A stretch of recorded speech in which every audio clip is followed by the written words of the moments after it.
Okay, good evening. Already late हमेशा की तरह, ठीक है, आप लोगों ने करवाया है। अब क्यों, अब ये आपको थोड़ी पता। चलो हम क्लास स्टार्ट कर रहे हैं, चैप्टर नंबर 1, उसकी क्लास नंबर है आपकी 2। ठीक है, कल हमने चैप्टर स्टार्ट किया था first, nature, objective and scope of audit. जल्दी से कल वाला रिवाइज करते हैं। ऑडिट में रिवीजन बड़ी जरूरी है, हम डेली रिवीजन करेंगे पहले आके, चाहे हमें 10 मिनट लगे, 8 मिनट लगे, 5 चाहे 15, ठीक है, मोस्ट ऑफ द टाइम हमारी रिवीजन चलेगी चलेगी। कल हमने टॉपिक किया था सबसे पहले डेफिनेशन ऑफ ऑडिटिंग। ठीक है, डेफिनेशन ऑफ ऑडिटिंग में क्या था? Audit is an independent examination of financial information. आप लोग ना पीछे वाले बेंच पे शिफ्ट हो जाओ, यहाँ पे मुझे बड़ा जूम लग रहा है और आप लोगों को यहाँ पे थोड़ा अंधेरा भी लगेगा।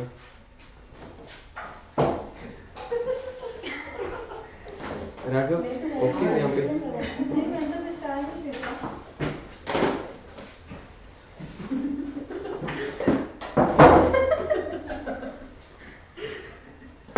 ठीक हो? Auditing is an independent examination of financial information of an entity, whether profit oriented or not, irrespective of its size and legal form, and expressing the opinion. उसके बाद था एनालिसिस, सेम था। उसके बाद था मिसलीड ना करें। मिसलीड में मैंने लिखवाया था नवंबर 19 का क्वेश्चन है। अब मेरे को ये नहीं याद कि एग्जाम का था या मॉक टेस्ट पेपर का था। मिसलीड में टोटल आपके पास 6 चीजें थी। ठीक है, सबसे पहले आपके पास है जो भी आपके अकाउंट्स हैं और एंट्रीज हैं आपस में मैचअप कर रही हो। फिर आपके जर्नल एंट्रीज के साथ या बुक्स ऑफ अकाउंट के साथ प्रॉपर स्पॉटेड डॉक्यूमेंट हो, एविडेंसेस हो, जिसको आप बोलते थे sufficient and appropriate audit evidences. तीसरा आपके पास था कोई भी ओमिशन नहीं होनी चाहिए। चौथा आपके पास था इन्फॉर्मेशन क्लियर और अनएम्बिगियस होनी चाहिए। इन्फॉर्मेशन प्रॉपर्ली डिस्क्राइब्ड, क्लासिफाइड और डिस्क्लोज होनी चाहिए। और ट्रू एंड फेयर व्यू दिखाई आपकी एफएस। फिर से टॉपिक का name, Auditor should not mislead, FS should not be misleading. ठीक है, सबसे पहला बोलो, फर्स्ट टैलीड अकाउंट्स, यानी कि बुक्स ऑफ एंट्रीज और अकाउंट्स टैली होने चाहिए। एंट्रीज या बुक्स ऑफ अकाउंट्स के साथ और क्या क्या होना चाहिए? Spotted, sufficient, appropriate audit evidence, इसकी शॉर्ट फॉर्म SAAE। ठीक है, तीसरा इंफॉर्मेशन क्लियर और अनएम्बिगुअस होनी चाहिए। इंफॉर्मेशन प्रॉपर्ली डिस्क्राइब, डिस्क्लोज होनी चाहिए, प्रिस्क्राइब होनी चाहिए। नो ओमिशन, यानी कि सारी एंट्रीज रिकॉर्ड करनी। और लास्ट आपके पास है true and fair view. Objective में 5 थे। ठीक है, पहला रीजनेबल एश्योरेंस, इसके साथ कनेक्टेड था ट्रू एंड फेयर व्यू। ठीक है, रीजनेबल एश्योरेंस, इसके साथ कनेक्टेड था ट्रू एंड फेयर व्यू। फिर उसके बाद रिपोर्टिंग एंड कम्युनिकेटिंग, उसके साथ कनेक्टेड था एक्सप्रेसिंग द ओपिनियन। और पांचवा क्या था? फ्यूचर वायबिलिटी, करेगा या नहीं करेगा? सीईओ के फ्यूचर नहीं बता सकता, नहीं बताएगा। उसके बाद scope of audit. Scope of audit में मेन आपके पास थी टेक्निकल 3 चीजें, टर्म्स, ऑडिट एंगेजमेंट, दूसरा रिक्वायरमेंट ऑफ रेलेवेंट स्टैट्यूट, तीसरा आईसीए की प्रोनाउंसमेंट। मैं कहता हूं कि आईसीए की प्रोनाउंसमेंट सबसे बड़ी होती है। तो सबसे बड़ा क्या होता है? लॉ। उससे छोटा क्या होता है? आईसीए की प्रोनाउंसमेंट। और उससे छोटा क्या होता है? क्लाइंट की या टर्म्स और कंडीशंस। टर्म्स और कंडीशन क्या आईसीए की प्रोनाउंसमेंट को सुपरसीड कर सकती हैं? रेलेवेंट स्टैट्यूट क्या टर्म्स और कंडीशन को सुपरसीड कर सकता है? यस। उसके बाद कुछ 7 पॉइंट और थे आपके पास, एक्स्ट्रा पॉइंट। मैंने कहा था अगर 3 नंबर का है तो ये 7 पॉइंट में से कुछ मत लिखना, ऊपर वाले तक बहुत है। कुछ 3 के बाद जैसे ही चौथा नंबर आ जाता है, क्रॉस होता है, तो आपको 2-3 पॉइंट यहां से भी क्रॉस करने हैं। Cover all the aspect, outside वाले नहीं होने चाहिए। Cover all the aspect, outside वाले नहीं होने चाहिए। इंफॉर्मेशन रिलायबल होने चाहिए। रिलायबिलिटी चेक करते हो कंपेयरिंग करके, यानी अकाउंटिंग सिस्टम को या इंटरनल कंट्रोल को। और दूसरा था सच अदर टेस्ट या इंक्वायरी। फिर उसके बाद है इंफॉर्मेशन डिस्क्लोज। डिस्क्लोज करते हो कंपेयर करके, बुक्स ऑफ अकाउंट्स वगैरह को कंपेयर कर लो, मैनेजमेंट की जजमेंट कंपेयर कर लो, और अकाउंटिंग पॉलिसीज देख लो उन्होंने नोट डाउन की हैं, फॉलो की हैं कि नहीं की। 7वां था क्वालिफाइड है तो क्वालिफाइड दो, क्लीन है तो क्लीन दो। क्रक्स ये था। एक बार फिर से मैं स्कोप के पॉइंट पढ़ना चाहूंगा। पहले 3 देखा जाए, टोटल 10 पॉइंट्स हो गए। अगर आपको आता है स्कोप ऑफ ऑडिट, ऐसे कौन सा लग रहा था? 700 नहीं, ये होता है फुल कॉन्फिडेंस से गलत बताना। स्कोप ऑफ ऑडिट, ठीक है, ऑब्जेक्टिव ऑफ ऑडिट, अगर ऐसे कुछ भी हो तो ऐसे 200 ही आता है।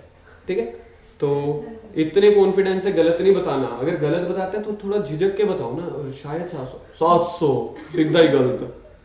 तो terms of audit engagement, number 2 relevant statute, number 3 pronouncement. उसके बाद extra point, cover all the aspects, outside वाले नॉट इंक्लूडेड, रिलायबल होनी चाहिए इन्फॉर्मेशन, रिलायबिलिटी चेक करते हो अकाउंटिंग सिस्टम से या इंटरनल कंट्रोल से, test other inquiry verification procedure ऐसे। पांचवा पॉइंट, सारी इन्फॉर्मेशन एफएस डिस्क्लोज करनी है, डिस्क्लोजर के लिए कंपैरिजन कर लो अकाउंटिंग रिकॉर्ड का, अकाउंटिंग पॉलिसीज और मैनेजमेंट की जजमेंट वो रीजनेबल है कि नहीं। और सातवां पॉइंट, क्यूओ है तो क्यूओ दो, एओ है तो एओ दो, आपको भी पता नहीं चलेगा ना, एओ डीओ क्यूओ, यानी क्लीन ओपिनियन है तो क्लीन दो, मॉडिफाइड है तो मॉडिफाइड दो। आज का हम पहला टॉपिक यहीं से स्टार्ट करते हैं। एक टॉपिक आई थिंक हमारा रह गया ना, टाइप्स ऑफ ऑडिट। ये बड़ा मुश्किल टॉपिक था, एक था स्टैट्यूटरी और एक था वॉलंटरी। स्टैट्यूटरी में एक 7 पॉइंट थे, 8वां हमने खुद लिखा था, इलेक्ट्रिसिटी कंपनी 1940, पक्की बात है, फिर ठीक है। बैंकिंग कंपनी, कोऑपरेटिव सोसाइटी 1912, और companies act, income tax act, NPO या ट्रस्ट की ऑडिट 12AA में, और इसके बाद एक था जीएसटी ऑडिट 2017। वॉलंटरी ऑडिट में जरूरी नहीं थी, पार्टनरशिप फर्म, प्रोप्राइटर्स ये लोग करवा सकते हैं, कोई बेसिक लीगल रिक्वायरमेंट नहीं है। एनपीओ या ट्रस्ट हैं वो कुछ अपने लीगल डॉक्यूमेंट से इंटरनल रूल्स के लिए कोई क्लोज इनकॉर्पोरेट कर सकते हैं, लेकिन करवानी प्रोफेशनल ऑडिटर से ही है, यानी कि सीए से। अगला टॉपिक पिछले पेज पे, वाह क्या डायलॉग निकला ना। अगला टॉपिक पिछले पेज पे, वाह। ऐसे तो मैं आर्टिस्ट बनना चाहता था, लेकिन बस सीए ने थोड़ा सा टाइम कम दिया। ठीक है, तो मैं धीरे धीरे बताता चला जाऊंगा हर क्लास में मेरे को हर क्लास में क्या क्या बनना था। तो आज की क्लास में मेरे को आर्टिस्ट बनना था। मेरे पास टाइम कम है, वरना मैं आपको ना अपने एक गली के किस्सा जो हमारे साथ हुआ परसों, मैं फिर भी बता देता हूँ। चलो, कोमल को पता चल गया अपने मोहल्ले वाला किस्सा? हमको तो याद है। हम कौन सा इधर थे? बताओ। हमारी गली में कल एक सनसनीखेज हादसा हुआ है, और गीता पे हाथ रख के, बोर्ड पे रख के, सारी बातों को ध्यान में रख के, ये चीज बिल्कुल सच्चाई है। अगर मैंने कहीं से बात सुनी होती तो मैं आपका टाइम ना वेस्ट करता 2 मिनट, लेकिन अभी मैं आपका टाइम वेस्ट कर रहा हूँ। हमारे मोहल्ले में कल मेरे बचपन का एक दोस्त है जिसका नाम है कुक्की, chess player, he is a chess player, national level chess player. उसके मदर कल पुनर्जीवित हुए हैं। पुनर्जीवित मतलब कल उसकी मम्मी जिंदा हो गई।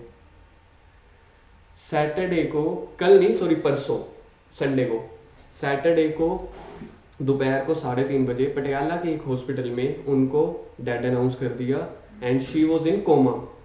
तो उनको डेड अनाउंस कर दिया 3:30 बजे। 5 बजे वो डेड बॉडी लेके राजपुरा आ गए, हमारे पड़ोस में। पता लग गया कौन? पतलू की दुकान है ना, हाँ, उसके साथ वाले घर में। तो क्या हुआ, 5 बजे डेड बॉडी लेके राजपुरा आ गए। तो ठीक है, अब टेंट लग गए, सब थोड़ा रो रहे हैं, जो भी है। तो ये सैटरडे की बात है, सैटरडे इवनिंग की। तो अगले दिन क्रिमिनेशन पीरियड वो रखा, टाइम, संस्कार का टाइम रखा सुबह 12 बजे का।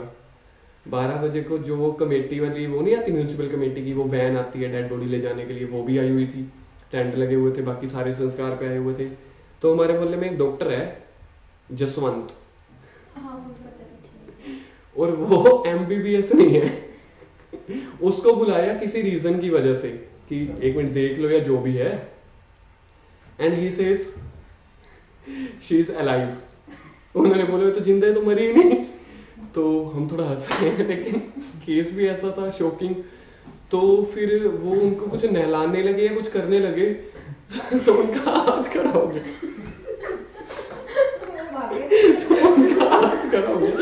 नहलाते हुए, अब देखो मुझे नहीं पता, ऑन द स्पॉट नहीं मैंने देखा, मैंने उसके 15-20 मिनट के बाद जब हमारी गली में हलचल मच गई ना, एक बार के लिए हो ही जाता है, वो कुकी दी मम्मी जिंदा होगी, कुकी दी मम्मी जिंदा होगी। हम तो पंजाबी हैं, वैसे भी बोलते हैं स्टोर में, वो उधर देखिए कुकी दी मम्मी जिंदा होगी। तो हमारे गली मोहल्ले में ऐसे थोड़ी सनसनी फैली हुई थी। मैं ब्रश कर रहा था सुबह 11:30 बजे, अर्ली मॉर्निंग, तो मेरे को ये बात सुनाई दी। तो जब मैं ब्रश करते जल्दी बाहर आया, तो मैं भी ऐसे खड़ के, हैं तो हम इंडियन, मम्मी ऐसे करो आज की चाय बाहर दे दो, बातें चलती रही। तो 15 मिनट खड़ के हमने भी बातें सुनी। तो ये केस हुआ। उसके बाद की मेरे पास कोई खोज खबर नहीं है। तो मेरे ऑफिस वालों को मैंने बात बताई, तो मेरे ऑफिस वालों ने कल इस टाइम मुझे क्या बोला, कहते सर जैसे कोई अपडेट मिले मुझे बताना। अपडेट मिले, तो मैंने उनको बोला मैं कि शर्म कर लो, शब्द तो देख लो क्या यूज करूं, कोई अपडेट मिले तो बताना। तो उसके बाद की ये अपडेशन है कल सुबह 1 बजे तक की, कल सुबह नहीं परसों दोपहर को 1 बजे तक की। उसके बाद 2 दिन से पता नहीं मैं भी पूछना भूल गया या टाइम नहीं मिला, जो भी है, पर ये केस जो है मतलब मेरी बचपन का वो दोस्त है, उसके मदर है वो, तो ये केस हुआ है। मतलब हॉस्पिटल वालों की लापरवाही देख लो, मतलब डेड अनाउंस कर दिया। और अनुज का तो एक दोस्त कहता, परसों हम खड़े थे तो अनुज का तो एक दोस्त कहता शायद उनको ना वो ठंड में ठंडे पानी से डर लगे होगा और वो बात कहने वाला कोई और नहीं था, वो कोमल का भाई था। हाँ तो कोमल का ब्रदर कहता उसको ना ठंड लगी होगी ठंडे पानी से, तो उन्होंने हाथ खड़ा कर दिया होगा। But the fact is she is alive now. और वो एक दिन या कुछ 18-19 घंटे she was announced as dead, but she is not actually dead. तो ये किस्सा मिला। तो जब परसों मुझे ये बात पता चली, मैं तो बात सुन रहा था, मैं तो मम्मी को बोला, मैं कहा मम्मी कल मेरा एक नया बैच शुरू है, उसमें मेरे को 5 मिनट का एक और अच्छा टॉपिक मिल गया बताने के लिए। तो बस आज का टॉपिक इतना ही खत्म। तो आगे अपन शुरू करते हैं, expected to be covered in audit. यानी मैंने अपनी लाइफ में ऐसा किस्सा पहली बार देखा, मैंने कभी नहीं देखा या सुना, ना टीवी पे तो चलो छोड़ ही दो, तो ये तो टीवी वाला केस भी नहीं है, ये तो गली मोहल्ले वाला केस है। देखते हैं टीवी पे कब आता है सनसनीखेज खुलासा, ध्यान से देखिए। तो ध्यान से देखेंगे आज हम aspects to be covered in audit को। ऑडिट करने गए आपने क्या क्या चीजों का ध्यान रखना है। सबसे पहला 10 पॉइंट है, जमा इजी, नित्य इजी है ना, बिल्कुल जो पीछे आप पढ़ चुके हैं ना, स्कोप और ऑब्जेक्टिव, उसको मिला के दोबारा बना दिया गया। क्या क्या पॉइंट्स आपको कवर करने हैं ऑडिट में जाते हुए। Number 1, an examination of system of accounting and internal control. देखा जाए तो ये किसके साथ मैच हो रहा है, रिलायबिलिटी के पहले पॉइंट के साथ हो रहा है। रिलायबिलिटी का पहला पॉइंट, स्कोप में रिलायबिलिटी का पहला पॉइंट क्या था, अकाउंटिंग सिस्टम और इंटरनल कंट्रोल को चेक करो। ये फिर से बोल रहे हैं। देखो इस बुक की एक स्पेशलिटी बताता हूं मैं, अपनी थोड़ी सी तारीफ, ठीक है। इस बुक को तैयार करने में जो मैंने मेहनत लगाई है ना, अगर आप देखोगे उनके बोल्ड करने पे लगाई है। आईसीए की तरफ से रेडीमेड नहीं मिला था मुझे बोल्ड किया हुआ। जो मेरा टाइम लग रहा है ना, जो मैं आपको कह रहा हूँ, मेरी बुक अभी भी 3-4 दिन लग रहे हैं प्रिपेयर करने में, जो मेरी बाकी बुक का रह गया ना बोल्ड करना, वो चीजें चल रही हैं। तो इससे होगा क्या, जो आपके 1.5 दिन होंगे ना पेपर की तैयारी के लिए, तब आपको ये आप कीवर्ड्स पढ़ोगे ना, इतने से आपको रिकॉल हो जाता होता है।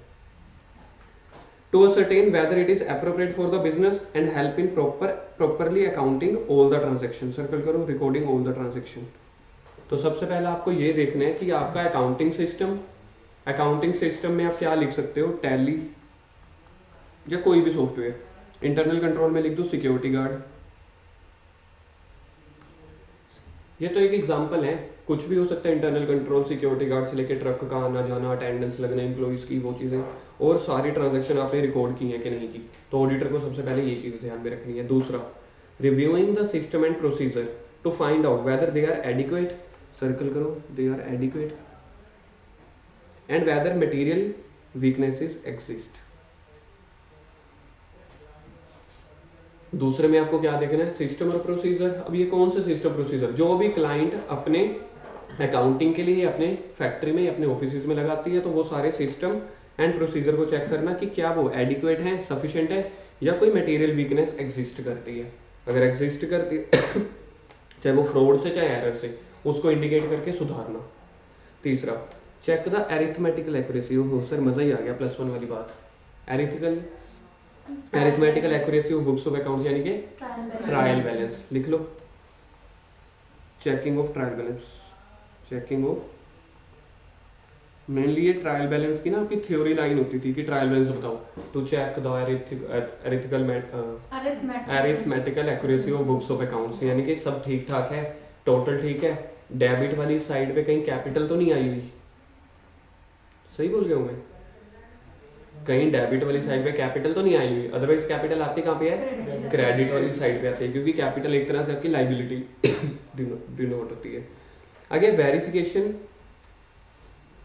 ओहो ये रह गई आपकी गलती, चौथा, इसको आप 5वां नंबर डाल देना। है ना, 1 2 3 4 5 6 7 8, थोड़ी नंबरिंग गलत हो गई। Verification of authenticity and validity of transaction. Authenticity मतलब ऑथेंटिक है कि नहीं, वैलिडिटी मतलब वैलिड है कि नहीं। Making an examination in entries, जैसे कि कोई भी फेक ट्रांजैक्शन नहीं होनी चाहिए। आप लोगों ने अपनी सैलरी दिखाई हुई है 12,000 रुपये, भाई बंदा आपका एक काम करता है, वो भी आर्टिकल 12,000 रुपये कहाँ से दिखा दिए? चीज़ समझ में आ गई? या तो वर्कर्स होने चाहिए, अल्टीमेटली आप क्या कर रहे हो, अपने एक्सपेंसेस को बढ़ा रहे हो। ऑडिट फीस क्लाइंट की बुक में पता कितनी आती है? 25,000, मिलती कितनी है? 10,000। कल भी ये चीज़ मैंने समझाई थी, तो वो चीज़ है ऑथेंटिसिटी या वैलिडिटी, ठीक है। उसके बाद फिर से verification of title, existence and valuation of asset appearing in the balance sheet. ऊपर आप चेक कर रहे थे authenticity and validity of transaction, मतलब सारे ट्रांजैक्शन को। यहाँ पे आप चेक कर रहे हो पर्टिकुलरली एसेट्स को। एसेट्स का टाइटल का मतलब होता है उसका ओनर, कि वो टाइटल यानी कि किसके नाम पे है। अगर वो लीज वाली हुई तो लीज होल्डर के नाम पे होनी चाहिए, अगर वो ओनरशिप वाली हुई तो आपके नाम पे होनी चाहिए। दूसरा एग्जिस्टेंस, आपकी बैलेंस शीट में प्लांट मशीनरी स्टॉक इतना आया हुआ है, हमने बोला दिखाओ, कहते है पड़ा, हमने कहा दिखाओ तो सही, कहते नहीं नहीं है पड़ा बहुत है यार। भाई दिखाओगे तभी पता चलेगा ना कि वो एग्जिस्ट करता है कि नहीं। यानी कि सर हमें ऑडिट करते हुए क्या स्टॉक ऑडिट भी देखना होता है? बिल्कुल देखना होता है, तो आपको स्टॉक की वेरिफिकेशन भी करनी पड़ेगी। ऊपर एसेट्स था तो नीचे क्या आएगा? लाइबिलिटी। यानी कि बैलेंस शीट चेक कर लो, 6वें पॉइंट में एसेट चेक कर रहे हो, 7वें में लाइबिलिटीज चेक कर रहे हो। आगे इसको मैं कौन सा पॉइंट बोलूँ? ये 4 हो गया, ये हो गया 5 6 7। तो मैं 3 गलतियां करता हूँ, ज़्यादा गलतियां नहीं करता। 8 तो देखो मेरा ठीक है। उसके बाद आपके पास है आइटम्स आइडेंटिफाई करना, कैपिटल नेचर और रेवेन्यू नेचर की। सुना हुआ ये चीज? मशीनरी परचेज कैपिटल नेचर या रेवेन्यू नेचर? अच्छा, मशीनरी परचेज करी और उसके ऊपर मैंने दी इंस्टॉलेशन चार्जेस, पर इंस्टॉलेशन तो थोड़े से थे पैसे, जब तक मशीन पुट टू यूज चलने लायक तक नहीं हो जाती। अच्छा, मशीन को लाने का फ्रेट का किराया, फ्रेट कैपिटल, यानी कि वो जो मशीन है जब तक चलने लायक नहीं हो जाती ना, उसके सारे खर्चे आप ऐड कर देते हो। ये आप करते थे डेप्रिसिएशन के चैप्टर में, ठीक है। वहां पे आपका टीचर यही चीज बताते थे, जब तक मशीन पुट टू यूज या चलने लायक नहीं हो जाती। आगे यहाँ पे खत्म नहीं हो रहा। कुछ सालों के बाद मशीनरी की आपने रिपेयर करवाई, रेवेन्यू। कुछ सालों के बाद मशीनरी की रिपेयर करवाई, लेकिन मेजर रिपेयर अगर वो ना करवाते तो मशीन चलती ही ना, तो कैपिटल। यानी कि रिपेयर भी अलग अलग हो सकती है, बिल्कुल हो सकती है। अगर वो इंस्टॉलेशन या कंस्ट्रक्शन या मेजर रिपेयर के केस में होगी तो कैपिटल नेचर की, अदरवाइज रेवेन्यू। सर इसका फर्क क्या होगा? फर्क ये होगा, मैं आप लोगों से एक क्वेश्चन पूछता हूँ, मशीन की मेजर रिपेयर करवाई, ठीक है। मैं तो हर चीज़ ना, मतलब ऑडिट में भी मैं तो अकाउंट्स ले आता हूँ, तभी जल्दी समझ आती है। ये मेरी फेवरेट चीज़ है, P&L अकाउंट। P&L अकाउंट में मैंने मेजर रिपेयर करवाई, मेरे पास यहाँ पे इनकम्स आ रही थी टोटल पूरे एक साल की 8 लाख। मेजर रिपेयर मैंने इस साइड दिखा दिए 6 लाख। अगर मैं मेजर रिपेयर इस साइड दिखा देता हूँ, इसको ऐसे मान के कि ये रेवेन्यू नेचर का है, अदरवाइज यहाँ पे मैं बनाता हूँ बैलेंस शीट। यहाँ पे आती है आपकी प्लांट एंड मशीनरी। अब देखो, एज ए क्लाइंट मैं मेजर रिपेयर यहाँ पे दिखाना चाहूंगा या यहाँ पे 6 लाख दिखाना चाहूंगा? एज अ क्लाइंट मैं P&L में दिखाना चाहूंगा, क्योंकि डायरेक्टली मेरा नेट प्रॉफिट कहाँ कितना आ गया यहाँ पे? 2 लाख, और 2 लाख के ऊपर टैक्स लगता है। एज अ गवर्नमेंट आप क्या दिखाना चाहोगे? आप कहोगे भाई 6 लाख इधर दिखा, हम सिर्फ 6 लाख के ऊपर आपको 10% डेप्रिसिएशन अलाउ करेंगे, यानी कि यहाँ पे 6 लाख नहीं, यहाँ पे हम आपको 60,000 दिखाना चाहेंगे सिर्फ एज ए डेप्रिसिएशन। और अब आपका प्रॉफिट कितना आ जाएगा? गवर्नमेंट का मकसद यही है, इसलिए गवर्नमेंट बोल रही है कि आपको ऑडिटर को ध्यान में रखना है, क्लाइंट जो कैपिटल नेचर का खर्चा है वही सिर्फ बैलेंस शीट में दिखाए, रेवेन्यू नेचर के खर्चे P&L में दिखाए, कैपिटल नेचर का कोई खर्चा P&L में ना चला जाए। फिर उसके बाद ये वाली बात तो उठ गई, ये टेक्निकल चीज समझ में आ गई ना। उसके बाद क्लाइंट या एसएससी पता क्या कहता? ठीक है, थोड़ा अकाउंट में मैं और घुसता हूँ। क्लाइंट कहता एंट्री तो मैंने यही की है ना, repair to machine account, debit to cash. आप कह रहे हो यहाँ पे मैंने यहाँ पे भी 6 लाख दिखाया, यहाँ पे भी। अगर मैं बिल्डिंग दिखाता हूँ तब भी यहाँ पे बिल्डिंग आ जाती है, क्योंकि एसेट्स भी आपकी डेबिट में होती हैं, खर्चे भी डेबिट में। तो आप लोगों ने बोला जर्नल एंट्री में तो कोई फर्क आ ही नहीं रहा। तो जर्नल एंट्री में फर्क नहीं आ रहा, इट डजंट मीन कि आपका नेट प्रॉफिट में फर्क ना आए। जर्नल एंट्री फिर भी एस्पेक्ट ठीक है कि यही आपका डेबिट हो रहा है, चाहे बिल्डिंग है चाहे रिपेयर है, लेकिन उसकी वजह से ये तो नहीं है ना कि बुक्स ऑफ अकाउंट्स आपकी ठीक है, अरिथमेटिकल एक्यूरेसी यहाँ पे आपकी खराब आ गई, बिल्डिंग की एग्जिस्टेंस आपकी एग्जिस्टेंस में फर्क नहीं पड़ रहा, लेकिन कैपिटल और रेवेन्यू नेचर में खराब हो गया। उससे हुआ क्या, P&L गिर गया। तो कह रहे थे आपने जर्नल एंट्री ठीक की है, अकाउंट्स तो गलत बनाए हैं ना, लेजर तो गलत हो गए। तो इसलिए आपको ये चीज ध्यान में रखनी पड़ेगी।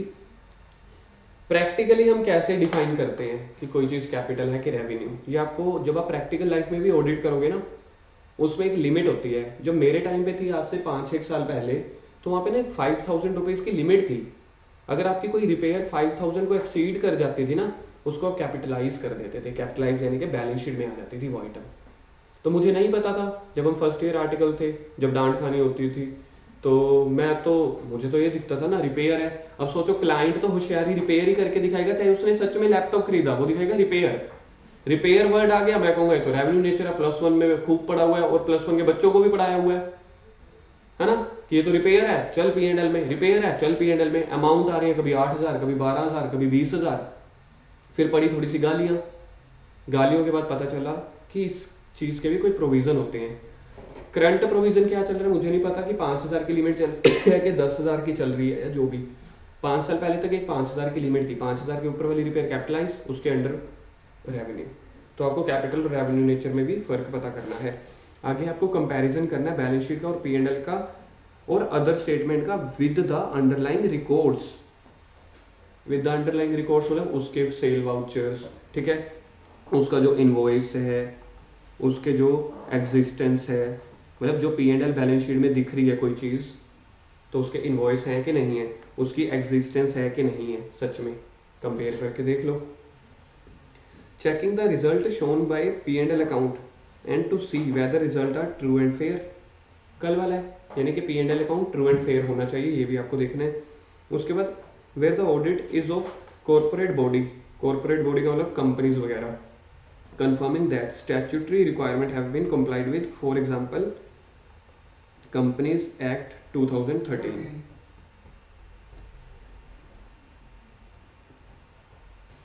लास्ट टॉपिक मेरा फेवरेट होता है रिपोर्टिंग। एट द एंड सबसे आपको रिपोर्टिंग करनी है। रिपोर्टिंग का सेक्शन बताओ, ओ sorry S A 700 series.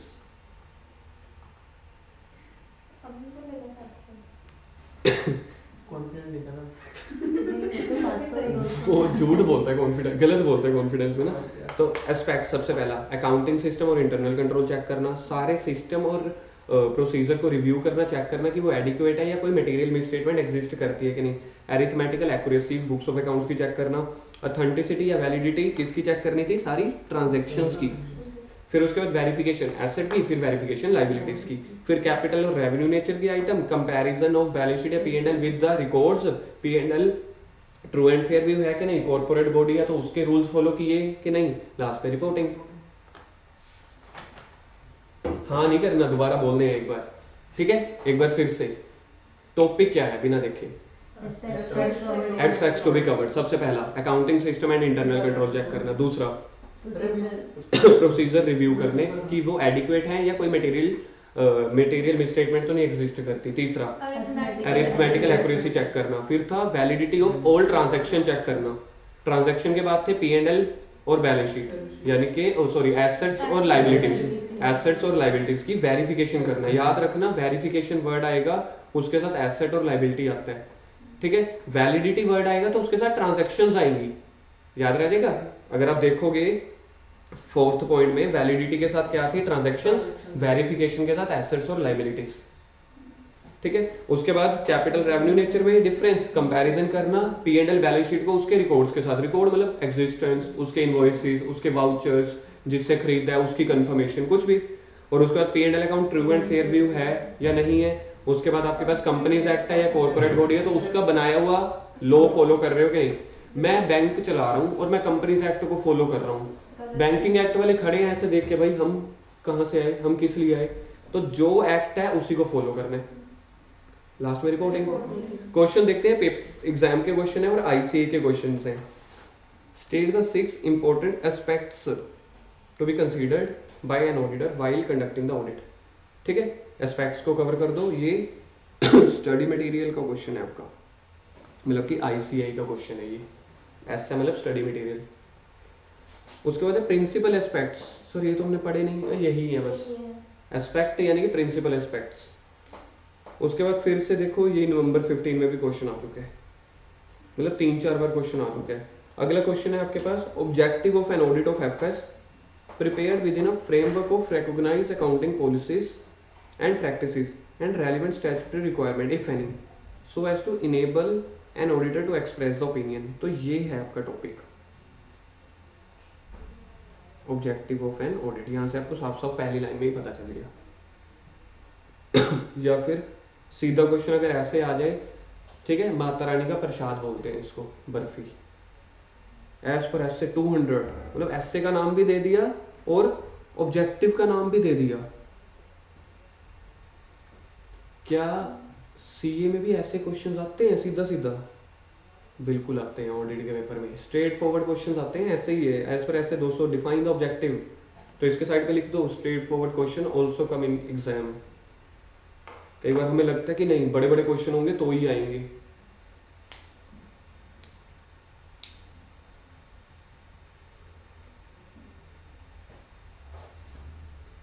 Next question है, देखो यहाँ पे अगर मैं चाहता तो क्वेश्चन के साथ फिर से आंसर लिख सकता था या क्वेश्चन के साथ साथ लिख सकता था, लेकिन किया क्या है, 4-5 टॉपिक्स मिला के उसके क्वेश्चंस इकट्ठे किए हुए हैं। दोबारा आंसर लिखने की जरूरत नहीं है ना, क्योंकि ऊपर वाले आंसर ही हैं, क्वेश्चन जो हम साथ साथ सारे रिवाइज करते चले जाएंगे। सारे टोटली आईसीए के क्वेश्चन हैं। किसी भी टीचर को इतनी मेहनत नहीं करनी पड़ती कि वो अपने क्वेश्चन बनाए, आईसीए ने ऑलरेडी बहुत क्वेश्चंस बनाए हुए हैं। तो पूरा टोटल सिलेबस आईसीए के अकॉर्डिंग चलता है हमारा। The person conducting the audit should take care to ensure that the FS would not mislead anybody. ये टॉपिक देखा देखा सुना सुना लग रहा है। 6 पॉइंट वाला था, जिसमें पहला पॉइंट था टैलीड अकाउंट्स था, चलो मान लिया। दूसरा sufficient appropriate audit जो आपकी एंट्रीज हैं वो स्पॉटेड बाय द एसएई होने चाहिए। दो तो मुझे भी आते थे, disclose, describe, no omission, true and fair view और क्लियर एंड अनएम्बिगुअस। ठीक है, उसके बाद है state the points that merit consideration in regard to scope of audit. 3 पहले कौन से थे? Terms of audit engagement, statute, requirement of relevant statute, announcement of ICA. उसके बाद 7 थे। चलो आगे, असर्शंस लिखो, वेरी वेरी इंपॉर्टेंट। जो आपको शब्द थोड़े से अजीबोगरीब मिलेंगे ना, वो पेपर के लिए इंपॉर्टेंट बन जाते होते हैं।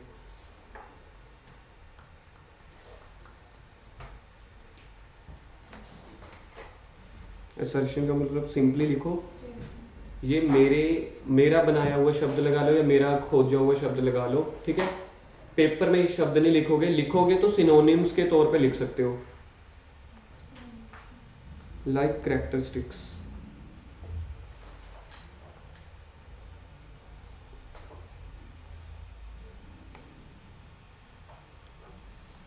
अगर आपको हिंदी पढ़ लेते हो, या दर्शाना, कोई चीज क्या दर्शा रही है, ठीक है। सीधा सीधा एग्जांपल, ये फोन आपको क्या मतलब कहना चाह रहा है। अगर ये आपसे बात करे तो ये क्या कहेगा, भाई आप मुझे चला लो। All the time, all the time, all the time. और आप क्या बोलोगे, कबूल है, कबूल है, कबूल है ना। दूसरा, इसमें आप अपने डेटा सेव कर सकते हो। तीसरा, ये किसका है, ओनर, इसका ओनरशिप, ठीक है। चौथा, क्या ये फिजिकली भी एग्जिस्ट करता है, यानी कि अगर मैं देखूं पर्टिकुलर कोई भी चीज अपने आप में क्या दर्शाना चाहती है, भाई इसका ओनर कौन है, ये एग्जिस्ट करती है कि नहीं, इसके अंदर फीचर्स हैं कि नहीं, क्या ये सच में मैंने ही ली है कि नहीं ली, तो इसी को बोलते हैं इसके assertions। तो assertions का मतलब होता है simply characteristics of any particular asset और ट्रांजैक्शन। इवन ट्रांजैक्शन के भी assertions होते हैं। और एक और मैं भूल गया सबसे अच्छे वाला, ये कितने का है, उसकी वैल्यू या वैल्यूएशन। तो ये वैल्यूएशन मैंने एक बोल दिया, एक पॉइंट खत्म। एग्जिस्टेंस मैंने बोला था, एग्जिस्ट करता है, दो खत्म। टाइटल यानी कि ओनरशिप, तीसरा खत्म। तो यानी कि ये जो पॉइंट्स है ना, ये आपके असर्शंस के पॉइंट्स ही हैं। तो असर्शन का मतलब होता है कोई चीज अपने आप में क्या दर्शाना चाहती है, क्या बताना चाहती है, लाइक उसके कैरेक्टरिस्टिक्स। इसकी सबसे बड़ी एग्जांपल होती है कि आप किसी एसेट की एग्जांपल लेके समझो। अब मैं कहता हूँ प्लांट और मशीनरी, वो एग्जिस्ट करती है, ठीक है, उसकी वैल्यूएशन कितने की है, ओनरशिप कौन है, क्या वो अक्रेंस, क्या आपने वो प्लांट और मशीनरी या मोबाइल सच में खरीदा था, वैलिडिटी उसकी, ठीक है, अक्रेंस, ये सारी चीजें हैं। तो असर्शंस सिंपल शब्दों में अपन पढ़ लिया। आप देखते हैं कि सिंपल पसंद नहीं आता ना आईसीआई को भी। तो क्या है, it refers to representation by the management. Management, क्या कंपनी में प्लांट और मशीनरी होती हैं, कंप्यूटर सॉफ्टवेयर वगैरह होते हैं, फोन होते हैं, फोन भी हो सकते हैं, प्रिंटर भी हो सकते हैं, कुछ भी हो सकता है ना। तो पहले तो कंपनी दिखा रही है अपनी बैलेंस शीट की आइटम में से कि ये देखो ये मेरे पास फोन है। तो रिप्रेजेंटेशन बाय द मैनेजमेंट, पहला पॉइंट समझ में आ गया। दैट आर एम्बोडेड, एम्बोडेड का मतलब है इंक्लूडेड इन द एफएस, यानी कि कोई भी प्लांट और मशीनरी थी एफएस में आ रही थी, तभी तो ऑडिटर के साथ झमेले पड़ रहे। क्योंकि ऑडिटर को अपने अपॉइंट क्यों किया, एफएस की ऑडिट करने के लिए। तो एफएस में आपको एक फोन दिख रहा था, प्लांट और मशीनरी दिख रही थी, ठीक है, और इसकी जो फीचर्स, कैरेक्टरिस्टिक, रिप्रेजेंटेशन कौन बता रहा था, मैनेजमेंट। फिर उसको यूज कौन कर रहा है, यूज बाय द ऑडिटर, उस इंफॉर्मेशन को, उस एसेट को, to consider the different type of potential misstatement that may be occur. तो कह रहे हैं उस चीज में कितनी गलतियां, कितनी वीकनेसेस, मिसस्टेटमेंट होने के चांसेस हैं, ऑडिटर को ये फाइंड आउट करना था। तो इसकी डेफिनेशन होती है असर्शन। तो पहले लिख लो लर्न द डेफिनेशन। लर्न की जगह मैं तो एक वर्ड बोलता हूँ ये वाला, क्रैम, ठीक है, क्रैम लिख लो, लर्न लिख लो, लर्न द डेफिनेशन।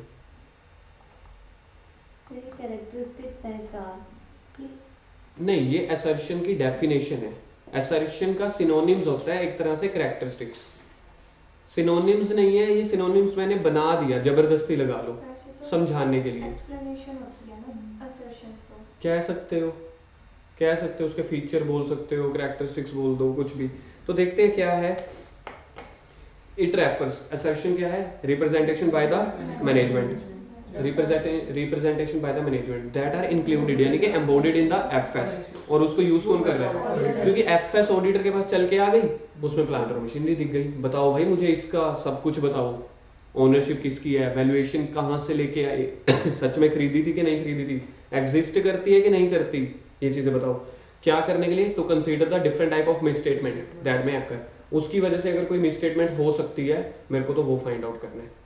फिर से एक बार असर्शन की definition, representation by the management that are embodied in the FS used by the auditor to find out the misstatement, that potential misstatement, potential misstatement गलती, potential मतलब अच्छी खासी गलती, that may occur। फिर से एक बार assertion की definition, representation by the management embodied in the FS used by the to find out the misstatement that may occur। हो सकता है उससे गलतियां हो जाएं, जरूरी नहीं अभी हो चुकी है। यहाँ पे मैंने ना एक शब्द खा गया हूँ, अगर आपकी बुक में देखो होगा वो एक शब्द, रिप्रेजेंटेशन बाय मैनेजमेंट, एक्सप्लिसिट और अदरवाइज। तो उस शब्द का कोई बहुत खास वो नहीं था, इसलिए मैंने वहां से हटा ही दिया। इतनी करोगे बहुत है, मतलब एक शब्द हटा दिया मैंने, एक्सप्लिसिट और अदरवाइज, तो इतना चलेगा। कई बार पता है क्या होता है, फिर आप आईसीआई का कोई मटेरियल पढ़ लो ना, सर ने तो डेफिनेशन लिखवाई याद, और डेफिनेशन में एक ये शब्द था, तो इसलिए मैं पहले एक्सप्लेनेशन दे देता हूँ कि उस गलती को माफ करना है, आपके लिए इतना बहुत है। assertions about the account balance, account balance for example लिखो, डेटर्स फॉर, और लिखो प्लांट एंड मशीनरी। ऐसे ना टोटल तीन चीजों के असर्शंस होते हैं, टोटल तीन चीजों के असर्शंस होते हैं। होता है अकाउंट बैलेंस, ये जो है अकाउंट बैलेंस, बैलेंस शीट में बैलेंस ही आ रहा होता है ना, हाँ ऐसी शीट जिसमें बैलेंस आ रहे हो, सर कितना आसान शब्द बता दिया, ऐसा ही होता है। बैलेंस शीट कहाँ से बना, कोई ऐसी शीट जहाँ पे सारी चीजों के बैलेंस आ रहे हो, तो वो बैलेंस शीट बन गई। तो उसमें प्लांट मशीनरी का बैलेंस आ सकता है, दैटर का आ सकता है, वो मैंने आपको लिखवा दिया। तो एक असर्शन तो इनके होते हैं, तो सर बैलेंस शीट के बता दिए, अब हम बताएंगे तो दूसरे असर्शन होगा पी एंड एल अकाउंट के, यानी कि ट्रांजैक्शंस के। तीसरा सर पी एंड एल हो गया, बैलेंस शीट हो गया, उसके नीचे नोट्स टू अकाउंट्स आते हैं जिसको आप बोलते हो डिस्क्लोजर्स, तीसरे असर्शंस होते हैं उसके। तो टोटल 3 चीजों के असर्शंस होते हैं। यहाँ पे आईसीए ने एक ही टॉपिक डाला है और दूसरे पता नहीं तीसरे चैप्टर में फिर से असर्शन डाल के तीनों चढ़ा दिए। अब पता नहीं उन्होंने भी श्वेता के ऑफिस से पी के बनाई है या जो भी बनाई है मेरे को नहीं पता। या तो आप असर्शंस में तीनों टॉपिक यहाँ पे डाल दो, या तो फिर वहां पे 2 डाल दो। समझ रहे हो, किसी एक चैप्टर में भाई तीनों डाल दो, यहाँ पे एक का डाल दिया और वहां पे तीनों के फिर डाल दिए। बच्चे की जान लेने पे तुले होते हैं, फिर बच्चे कहते हैं सर इधर भी आ रहा है उधर भी कहां से करें। अब आईसीए का माथा टेक को दोनों साइड से करो। तो असर्शन किसके हैं, अकाउंट बैलेंस के। तो आप अकाउंट बैलेंस ही याद करो जब तीसरा चैप्टर आएगा। बाकी 2 कौन से होते हैं, ट्रांजैक्शन के या डिस्क्लोजर के। तो इनके सर अलग अलग असर्शन होते हैं। यस, इसके ये 5 हैं, 4 है ना टोटल। अब ऐसे ही 1-2 और आ जाएंगे, इसमें से 2 टॉपिक कॉमन आ जाते हैं, फिर किसी का एक आ जाता है। टोटल कुल मिला के 7 असर्शंस हैं, वो तीनों टॉपिक में 4-4 5-5 फिट किए हुए हैं। 7 में से कोई 5 यहाँ डाल दिए, कोई 5 वहां डाल दिए, कोई 5 वहां डाल दिए।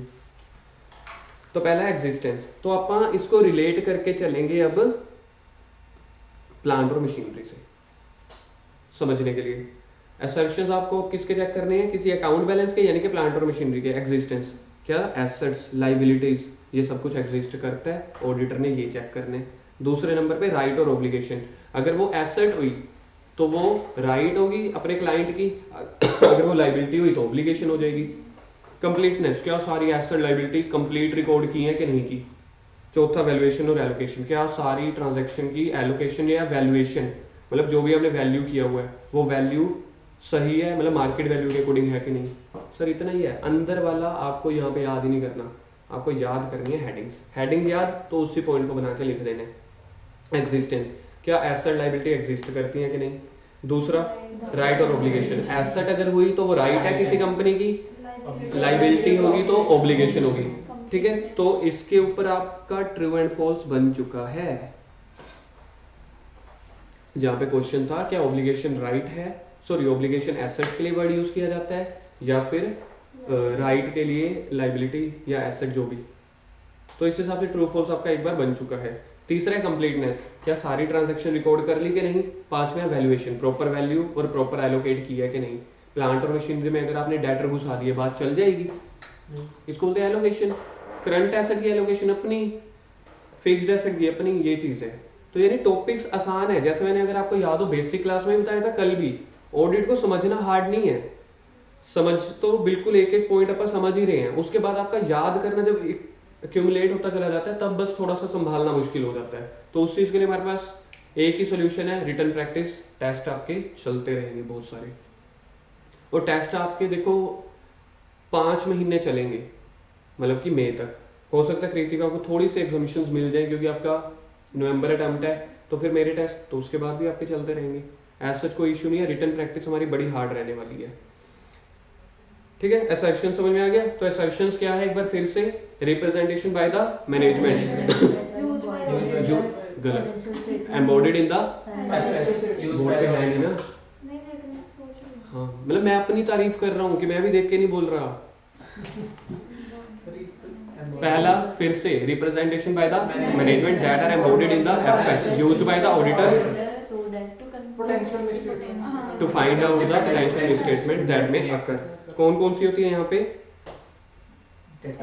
एग्जिस्टेंस होती है, राइट्स एंड ऑब्लिगेशन हो गई, कंप्लीटनेस हो गई, वैल्यूएशन एंड एलोकेशन। एओसी, ए आ रहा है यहाँ पे कहीं पे, एलोकेशन में आ रहा है, ओ आ रहा है कहीं पे। यहाँ पे इन्होंने एक डालना भूल गया, ओ वाली, चलो कोई बात नहीं, नहीं एक और भी थी अक्रेंस। चलो एओसी ई, एओसी ई, इसकी जो मेमोरी टेक्निक है ना, इसकी ना मैंने असर्शंस की मेमोरी टेक्निक्स बनाई हुई हैं, तो कहीं पे ना आप साइड पे लिख लेना। कहाँ पे लिखोगे, इसकी मेमोरी टेक्निक होती है एओसी ई, बाकियों की आती है एओसी का क्यूब, एओसी का स्क्वायर, तो इसकी आती है एओसी ई। ए से वैल्यूएशन एंड एलोकेशन, ओ से राइट एंड ऑब्लिगेशन, सी से कंप्लीटनेस, ई से एग्जिस्टेंस। तो बाकी जो 2 टॉपिक आएंगे वो वहां पे भी मैं करवा दूंगा आपको। AOCE types of audit. चलो सर आगे आता है हमें, ठीक है फिर। Advantages of audit of financial statement. मेरी और राघव की ना एक पार्टनरशिप फर्म चल रही थी और हमने उसकी कभी भी ऑडिट नहीं करवाई थी। ठीक है, चल रहा है काम, बढ़िया है, 50-50 रेशियो है। मेरी और अनुज की भी एक पार्टनरशिप फर्म चल रही है, उसकी हर साल ऑडिट होती है। आप लोगों ने क्या किया, आप लोगों ने ना हमारी पार्टनरशिप फर्म में एज अ पार्टनर एडमिशन लेनी है। कौन सी पार्टनरशिप फर्म में एंटर होना चाहोगे, मेरी और राघव की या मेरी और अनुज की? रीजन? रिपोर्ट होगी तो हमें सारी इंफॉर्मेशन पता होगी। रिपोर्ट तो यहाँ पे भी बनी हुई है, इनकम टैक्स रिटर्न भर दिया, बैलेंस शीट बनी हुई है, ऑडिट हुआ है, बैलेंस शीट वहां पे भी बनी है, वहां पे ऑडिटेड स्टेटमेंट है। तो जब आपको एज अ पार्टनर एडमिट होना है, मैं और राघव क्या बोलेंगे, मैं और अनुज क्या बोलेंगे, भाई गुडविल लेके आओ, +1 में सीखा था ना। तो हमें बोला ओहो ये सच में भी गुडविल लेनी देनी होती है, हमें तो लगा सिर्फ +2 में एक चैप्टर था गुडविल। जी नहीं, प्रैक्टिकल लाइफ में भी चलता है। मैंने बोला हमारा बिजनेस है 70 लाख का, 90 लाख का, 90 लाख के में से मैंने और अनुज ने 45 लाख की कैपिटल इन्वेस्ट की हुई थी। आप लोगों ने बोला मुझे भी एडमिट होना है, मैंने बोला 30 लाख लेके आओ, आपने बोला हाँ ठीक है, 90 है तो 1/3 3 लाख बन जाएगा। फिर मैंने बोला अभी बात पूरी नहीं हुई, 30 लाख + 20 लाख लेके आओ। आपने बोला क्यों? मैंने बोला गुडविल। कहते वो तो बस एक चैप्टर होता था ना 5 नंबर का, इजी था, तो 5 में से 4 ही आए थे मेरे +2 बोर्ड में से भी, तो क्या सच में भी देने पड़ेंगे? मैंने कहा हाँ, जो आपने वो सीखा था ना, अब अप्लाई करने की बारी आ गई। आपने बोला 20 नहीं दे सकते, चलो आप 12 लाख तक कर लो। हमने कहा ठीक है। मेथड से ना वो गुडविल निकालने के, लो थोड़ी बोल रहा है, आपसी सेटलमेंट है, राउंड द टेबल डील चल रही है। तो यानी कि आपको, अगर मैं कहूँगा कि मेरे और राघव वाली फर्म में आ जाओ तब भी 12 लाख देने हैं, आप बोलोगे नहीं, उसमें तो आप बोल रहे हो मुंह से 90 लाख लगाया हुआ है, लेकिन मेरे को लग नहीं रहा।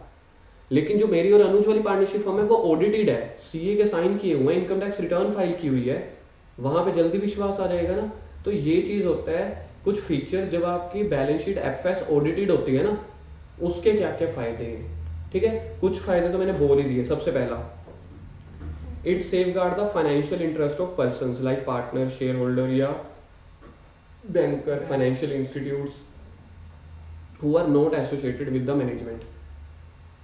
मेरे पापा एक कंपनी में शेयर होल्डर हैं, आज मैंने इनको पोस्टल बैलेट भी दिखाया, उसका डॉक्यूमेंट एक सुना हुआ था ना, पोस्टल बैलेट से वोटिंग करना, तो ये सच में भी होता है, तो आज मैंने इनको दिखाया था।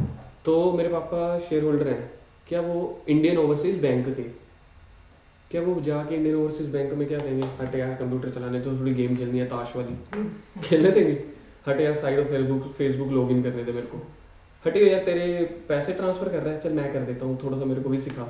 क्या मेरे फादर ऐसे कर सकते हैं? Management is different from ownership. Sir ये ऑडिट में भी रहेगा? भाई कॉन्सेप्ट है, ऑडिट अकाउंट्स की बात तो चल ही नहीं रही, कॉन्सेप्ट्स की बातें चल रही है। तो इसलिए उन्होंने बोला ठीक है, हम दोनों की लड़ाई हो गई, शेयर होल्डर की और मैनेजमेंट और छोड़ यार मेरे को चलाने दे, आप अपना ही कीबोर्ड लेके आ गए, तू नहीं देता देख मैं अपना कीबोर्ड लेके आ गया, मेरे को चलाने दे। आपने बुलाया मैनेजर को या ऑडिटर को या किसी भी गवर्नमेंट वाले को, आपने बोला हे शेयर होल्डर थोड़े शांति का दान बख्शो, आप पैसा लगाया हुआ है आपने, आप मैनेजर नहीं हो, मैनेजमेंट वाले नहीं हो। मैंने बोला फिर ये तो मेरा पैसा लगा हुआ है बीच में, मेरे इंटरेस्ट को कौन प्रोटेक्ट करेगा? कहते हैं उसका भी इंतजाम रखा हुआ है, एक सीए रखा हुआ है, सीए आएगा सारा कुछ देखेगा, कुछ भी गलती हुई रिपोर्टिंग आपको ही करेगा, जितने भी शेयर होल्डर्स हो आप लोग, एजीएम होगी उसमें सारी रिपोर्टिंग कर देगा। वहां पे कुछ हो तब हमारा गला पकड़ लेना, अभी हमारा माउस छोड़ो, हमारा कीबोर्ड छोड़ो, काम करने दो, देखो पीछे लाइन लगी हुई है पैसे निकलवाने वालों की। आपको तो लगा था आज तो लाइन लगी हुई है मैं ही ट्रांसफर करूंगा, तो लेकिन आपको घर ही जाना पड़ा। तो ऑडिटर सबसे पहले क्या करेगा, ऑडिटर का सबसे पहला काम होता है safe guard the financial interest of the person. कौन कौन से? पार्टनर्स हो गए, शेयर होल्डर हो गए, who are not associated with the management. Clear पहला point. Number 2, it acts as a moral check on the employees from committing the embezzlement. Embezzlement मतलब चोरी। ये रोक नहीं सकते कोई, सिर्फ इसको कम की जा सकती है। ठीक है, A4 पेपर की शीट कितने की आती होगी? 150 की, और बुक में लिखी जाती है 250 की आती है। सर अच्छी क्वालिटी की है, पेपर तो काला दिख रहा है। सर काले में भी अच्छी क्वालिटी है, ये ब्लैक पेपर में भी होता होगा। अब एक कोऑपरेटिव सोसाइटी का परसों का केस आया, तो मेरी ऑफिस चेयर है, ठीक है, वो 4000 की है। कहते हमारे ऑफिस में तो 7000 का बिल चढ़ा हुआ है। मेरा राजपुरा में जो ऑफिस है तो वहाँ पे मेरी जो चेयर है वो 4000 की आई। तो मेरा फ्रेंड आया, कहते हमारे ऑफिस में तो 7000 है। मैं कौन सा ऑफिस है? कहते वो कोऑपरेटिव सोसाइटी गवर्नमेंट जॉब है। मैं गवर्नमेंट जॉब है ना, आई वो भी 4000 की है, किताबों में 7000 की चढ़ी है। तो जो भी है उसके ऊपर भी क्योंकि अगर आपको 7000 की मिली है एज एन ऑडिटर, आप देखोगे मतलब अच्छी से अच्छी भी 5000 की आती है, आपके 7000 की कैसे? बैलेंस शीट को आप ऑडिट कर रहे हो तो एम्प्लॉइज के ऊपर भी चेकिंग हो जाती होती है। उसके बाद है audited FS, helpful in setting the liability for taxes. हमने प्रॉफिट दिखा दिया, हमारे पास प्रॉफिट इतना है, देख लो सीए ने भी सर्टिफाई किया हुआ है तो गवर्नमेंट भी मान जाएगी बात। तो ठीक है, जब सीए ने बोल दिया फिर कौन होता है और कोई बोलने वाला। उसके बाद है also useful for trade settling the trade dispute. ऊपर था सेटलिंग द टैक्स लाइबिलिटी, यहाँ पे ट्रेड डिस्प्यूट्स। कुछ भी केसेस वगैरह हो जाते हैं, सुप्रीम कोर्ट हाई कोर्ट जजेस क्या बोलेंगे, अगर मतलब फाइनेंशियल स्टेटमेंट को लेके कोई केस है, ऐसे कर पहले अपने 3 सालों का 4 सालों का डेटा लेके मैं देखता हूँ, अगर वो डेटा ऑडिटेड है तो वो थोड़ा जल्दी रिलाई कर देगा। पांचवा, help in detection the wastages and losses specially those that may be occur due to absence of internal control. यानी कि सिक्योरिटी गार्ड नहीं है, सिक्योरिटी गार्ड नहीं है गेट पर, तो कोई भी गाड़ियां आ रही हैं जा रही हैं, ठीक है, तो वेस्टेज लॉसेस वगैरह हो सकते हैं। उसके बाद है whether necessary books of accounts and record, ये तो कुछ भी नहीं है पॉइंट। ऑडिट करेंगे भाई, सारा कुछ बना लिया, ठीक है, okay. Audit reviews the existence and operation of various control in the organisation and report the weaknesses या इनएडिक्वेसी। ये एस्पेक्ट्स में भी आया था, सेकंड पॉइंट। अगर आप देखोगे एस्पेक्ट्स में भी डिमांड देखिए, तो एग्जिस्टेंस या ऑपरेशन ऑफ वेरियस कंट्रोल उसमें भी। और उसके बाद ये देखा जाए पॉइंट कहाँ पे आया था, बताओगे? ये था आपके पास एस्पेक्ट का सेकंड पॉइंट, लिखो यहाँ पे, तभी लिंकेज होगी, याद होगा। एस्पेक्ट का सेकंड पॉइंट, बस वहां पे प्रोसीजर वर्ड था, यहाँ पे इंटरनल कंट्रोल है। श्वेता लिखो, लिख लिया, ओके। उसके बाद है कि अगर पार्टनरशिप अकाउंट है उसके भी आपके सेटलमेंट ऑफ अकाउंट्स, सर्कल करो सेटलमेंट ऑफ अकाउंट्स, ये देखो सेटलमेंट ऑफ अकाउंट को सर्कल करो। एडमिशन डेथ के टाइम पे, अब जैसे मैंने आपको वही बोला कि नए पार्टनर ने एडमिशन लेनी है, डेथ हुई तो डिसीज्ड पार्टनर वो हिस्सा लेने आएगा ना, हिस्सा लेने आएगा तो देखेगा अपने बुक्स दिखाओ भाई, हो गएंगे यार 20 लाख ही कमाया, 2 लाख ही कमाया यार, चाहे आप 1 लाख कमाओ मेरे को बुक्स दिखा दो, उसके हिसाब से आप डिसाइड कर लेंगे। और गवर्नमेंट भी कई बार कहती है कि आप ऑडिट करवाओ, जैसे कि गवर्नमेंट लोन देना चाहती है, सब्सिडी देना चाहती है, तो उनकी भी रिक्वायरमेंट हो सकती है। तो गवर्नमेंट के लिए भी आपको लोन या सब्सिडीज थोड़ी जल्दी मिल जाती है, ये भी आपकी ऑडिटेड एफएस का एक बेनिफिट होता है। तो फिर से पढ़ते हैं क्या है। पहला है safeguard the interest of stakeholders. यहाँ पे पर्सन लिखा हुआ है ना, आप इस पर्सन को ना कट करके टेक्निकली लिखो stake holders.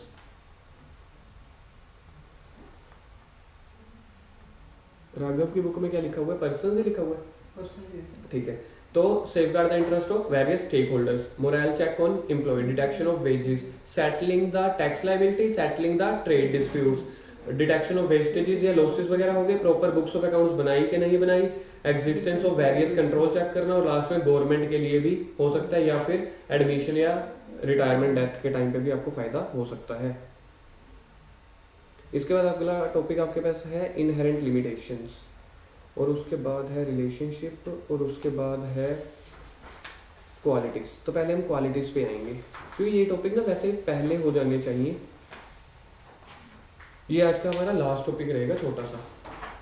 Qualities of auditor, एक होती है पर्सनल क्वालिटीज, एक होती है टेक्निकल। पर्सनल क्वालिटीज टैक्टफुल होने चाहिए, आपकी अप्रोच बड़ी अच्छी होनी चाहिए, ऑनेस्ट होने चाहिए, इंटीग्रिटी होनी चाहिए, मतलब संस्कारों वाली बातें। तो इसके साइड पे लिखो पर्सनल क्वालिटी के साइड पे संस्कारों वाली बातें।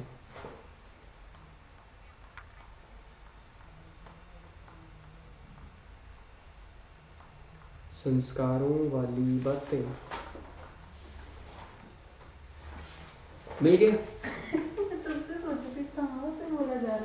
3-4 पेजेस के बाद था। तो सबसे पहला है संस्कार क्या होने चाहिए ऑडिटर में। सबसे पहले इंटीग्रिटी। इंटीग्रिटी को आप क्या लिखोगे पता है? ऑनेस्ट। ऑब्जेक्टिविटी को अनबायस्ड। आप तो देख के बोल रहे हो है ना? नहीं बिना देखे बोल रही हूँ। इंडिपेंडेंस को क्या लिखोगे? Free from interest. तो सबसे पहले बोला हे ऑडिटर, कहता हाँ जी सरकार। कहते आप इंटेग्रिटी हो जाओगे, कहते इंटेग्रिटी का मतलब बता दो, कहते ऑनेस्ट, कहता हो गया। कहते आगे, कहते ऑब्जेक्टिविटी मतलब वो अनबायस्ड, यानी किसी के साथ आपको पार्शियलिटी नहीं करनी। तीसरा इंडिपेंडेंस, उस कंपनी के साथ आपका लिंक नहीं होना चाहिए। कहते फिर फीस, कहते फीस लेते रहो, कहते महंगी, कहते महंगी ले लो, कंपनी के साथ जुड़ा हुआ कोई इंटरेस्ट, ठीक है, नहीं होना चाहिए। दूसरा है qualities required are tact, questions, firmness, good temper, मतलब छाप दो जितना आता है ना, जितनी इंग्लिश आती है इस पॉइंट में छाप देना। Patience, reliability, judgement. चले आगे। उसके बाद auditor must be honest that he must not certify what he does not believe to be true. ये हुई ना बात। पेपर के एमसीक्यू का कोई आंसर जब तक सी आप खुद ना लिखो तो सामने वाले को भी सी मत बताना। अगर आप सी लिख रहे हो तो सामने वाले को सी बताओ, मतलब आप खुद सी लिख रहे हो, आगे वाले बच्चे ने पूछा क्या है, तू बी लिख दे यार, ठीक है। ये तो वो क्या कहते हैं, वो भयानक या गंदी सोच थी ना। आपने सी लिखा, दूसरे का बी बताया, तो ऑब्वियस है फिर माता रानी ने भी कोई प्रसाद तो देना ही है आगे को। आगे, all those personal qualities that go to make a good businessman, contribute to making a good auditor। वाह, देखा कितनी अच्छी चीज संस्कार वाली बातें। And he must have shine of culture for attaining the great heights। आया मजा? तो ये ICA के शब्द हैं, ठीक है। तो ICA क्या कह रहा है? इंटेग्रिटी, ऑब्जेक्टिविटी, इंडिपेंडेंस चाहिए, tact, question, firmness, good temper, patience, reliability, judgement, ये होना चाहिए। तीसरा, इतना ऑनेस्ट हो आप जब तक उसको सही मतलब मानो ना तो दूसरे को भी मत बताओ, बिल्कुल ठीक है।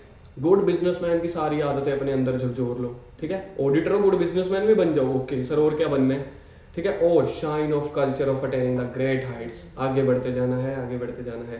कहते और कुछ संस्कार, कहते नहीं आज के लिए इतने संस्कार, बाकी आप करो टेक्निकल बातें। कहते हाँ ये करवा लो, सीए में पिछले 4 साल 3 साल यही की है सारे सब्जेक्ट के, नहीं मैं देखोगे नॉलेज ऑफ अकाउंटिंग भाई पूरी है, नॉलेज ऑफ बिजनेस बता दे हमसे बड़ा कोई होगा तो, वेरियस लॉज तो लॉ की बातें कर, company law, income tax, GST, direct और इनडायरेक्ट टैक्स वो भी कर देंगे अपन। डायरेक्ट टैक्स को लिखो इनकम टैक्स, इनडायरेक्ट को लिखो GST. Direct tax income tax, indirect हो गया जीएसटी। कहते और बताओ, कहते और बताएं बैंकिंग की नॉलेज, वो बैंकिंग चैप्टर हो गया हमारा, एडवांस अकाउंटिंग में था, वहां पे आता है हमें वो भी सारा। थ्योरेटिकल एजुकेशन, ऑडिट हमने तरुण सर से पढ़ी, आता है जो मर्जी करवाओ, ठीक है। आईटीएसएम पढ़ा है हमने। उसके बाद प्रैक्टिकल ट्रेनिंग, और सर 3 साल की आर्टिकलशिप हुई है, उसके दौरान हमारा बीच में एक वो पेपर हुआ है ट्रेनिंग वाला।